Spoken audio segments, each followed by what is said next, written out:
बिस्मिल्लाहिर्रहमानिर्रहीम। अस्सलाम वालेकुम। कैसे हैं नाज़रीन? उम्मीद करती हूँ कि आप खैरियत से होंगे।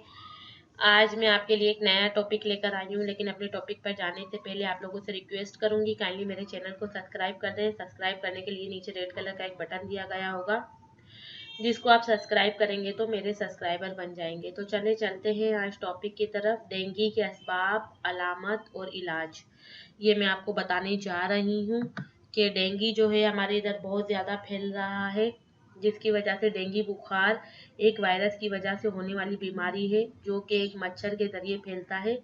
ये बीमारी अचानक और शदीद हमले की सूरत में ज़ाहिर होती है। गुज़िश्ता 5 साल में ये बीमारी शदीद सूरत इख्तियार कर गई है। इससे क्या होता है कि कमज़ोर इंसान का जिस्म जो है उसमें क़ुव्वत मुदाफ़ियत कम हो जाती है और लोग इससे ज़्यादा मुतासिर होते हैं। पैदाइश मर्ज़ क्या है कि ये बीमारी जो है एक वायरस DNV से पैदा होती है, DENV से पैदा होती है, जो कि एक मच्छर के काटने से फैलता है। और मच्छर मुतासिरा शख्स को काटने के बाद तंदुरुस्त फर्द को अगर काट ले तो बीमारी का बाइस बनता है। ये मच्छर मौसम बरसात में नमू पाता है और पानी से भरपूर फूलों के गमलों, खराब टायरों में, तेल के ड्रमों में, प्लास्टिक के थैलियों और जखीरा करने वाले टैंकों पर परवरिश करता है। ये इन जगह पे परवरिश करता है। मकाम पैदाइश है, ये वायरस दुनिया के गर्म खित्तों में पाया जाता है। ये अफ्रीका, एशिया, बहरुल काहिल के इलाकों में, ऑस्ट्रेलिया, अमरीकी रियासतों में भी पाया जाता है। ये देहात की निस्बत शहरों में ज़्यादा होता है और 4000 बुलंद पहाड़ी इलाकों में बहुत कम पाया गया है। मुद्दत खजानत इसकी क्या है? मुद्दत खजानत ये है कि इस बीमारी की मुद्दत खजानत वायरस मरीज के जिस्म में दाखिल होने से मर्ज की अलामत जाहिर होने तक की दरमियानी 3 से 15 दिन तक है और आमतौर पर 5 से 8 दिन में ये डेंगू बुखार की अलामत जाहिर हो जाती हैं। ठीक है, इसके अलावा मैं इसके बारे में बताऊं कि इसकी आज मैं अलामत बता दूं कि ये मुत्तैदी मर्द अचानक बुखार और जल्द धब्बों की अलामत के साथ जाहिर होता है। शदीद सर दर्द, जोड़ों और फट्टों का दर्द, शदीद दर्द की वजह से हड्डी तोड़ बुखार का नाम दिया जाता है। डेंगू जल्दी धब्बे चमकदार और सुर्ख रंग के होते हैं।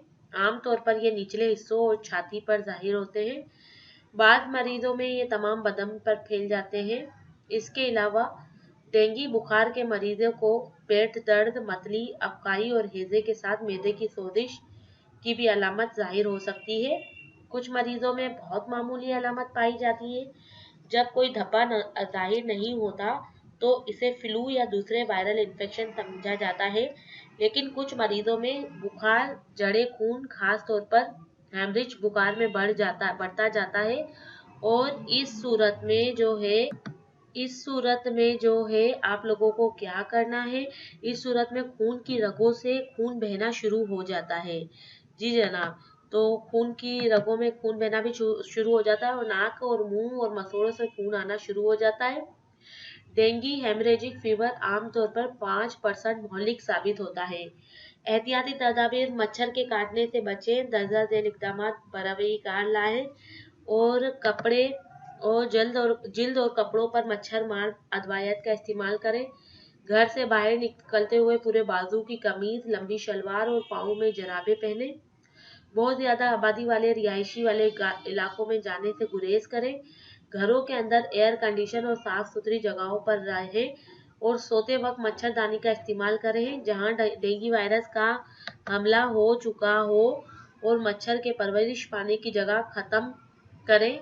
बारिश के पानी के ठहरने की जगह और ख़ास तौर पर पुराने टायर हटा दें, क्योंकि पुराने टायर में ये बहुत ज़्यादा जल्दी से फैलता है। डेंगू बुखार का इलाज ये है कि अगर कोई मरीज तेज बुखार और जिस्म में शदीद दर्द महसूस करे तो इस सूरत में अपना टेस्ट करवाए। डेंगू बुखार में पपीते के पत्तों का बहुत रस मुफीद है। इस मकसद के लिए पपीतों के पत्तों का रस 2 चम्मच रोजाना इस्तेमाल मुफीद है। इससे मरीज के प्लेटलेट्स की तादाद में इजाफा हो जाता है, क्योंकि प्लेटलेट्स इस बीमारी में बहुत कम हो जाते हैं। और तुलसी के पत्ते 10 ग्राम ले सियाह मिर्च 3 ग्राम, बारीक पीस कर सफ़ूफ बनाएं और चने के बराबर गोली बना लें। सुबह दोपहर शाम एक गोली पानी के साथ इस्तेमाल करना बेहद मुफीद है। इसके अलावा गोदंती तवे पर रखकर बरियां कर लें और 250 मिलीग्राम शहद मिलाकर इस्तेमाल करना हर किस्म के बुखार के लिए बेहद मुफीद है। उम्मीद करती हूँ कि मेरा ट्यूटोरियल आपको पसंद आया होगा और बस आप लोगों से एक ही रिक्वेस्ट है, काइंडली मेरा चैनल सब्सक्राइब कर दें। अल्लाह हाफिज़।